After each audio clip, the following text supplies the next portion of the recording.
Bonjour à tous et bienvenue sur Mac Forever. Alors aujourd'hui on est dans un endroit bien tranquille de Suisse, pas très loin de Martigny et de Chamonix. Et on va vous emmener voir les coulisses d'un escape game et pas n'importe lequel puisque celui-ci a la particularité de fonctionner pratiquement qu'avec des produits d'Apple, des Mac, des iPads. C'est ce qu'on va aller découvrir. Et oui Laura, aujourd'hui on avait rendez-vous au milieu des vaches, des chèvres et des poires pour découvrir Housetrap, un jeu d'aventure en équipe créé par des passionnés de produits Apple. Dans la pièce où nous étions, Benoît a par exemple mis au point un mini-jeu sur Apple TV capable de détecter de véritables interactions physiques permettant de résoudre une énigme. Ok, donc ça c'est un petit jeu qu'on a développé nous-mêmes sur une Apple TV.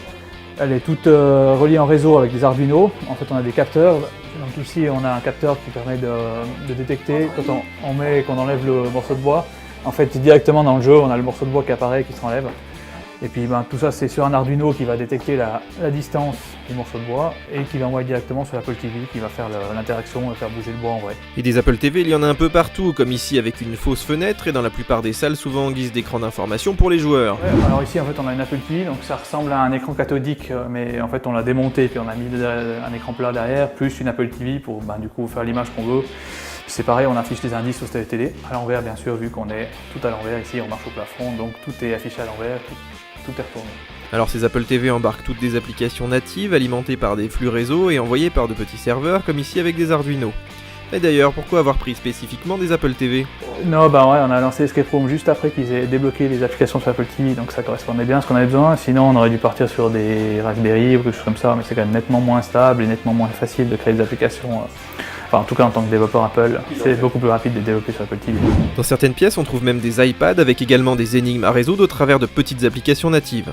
En revanche, les Mac, eux, se font plutôt rares. On a surtout vu des NUC, ces mini PC d'Intel au format du Mac mini. Ça c'est le poste de Game Master, donc ils n'ont pas besoin d'ordinateur très puissant. Du coup, vu le prix des Mac, on est plutôt parti sur des NUC.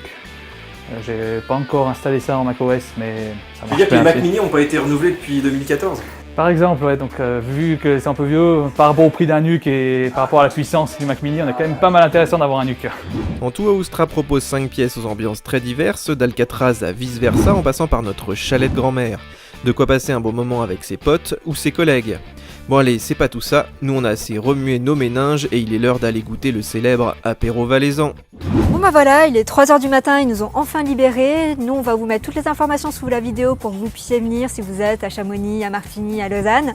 On espère que ça vous a plu, si c'est le cas mettez des pouces sous la vidéo, abonnez-vous et nous on se retrouve sur Mac Forever.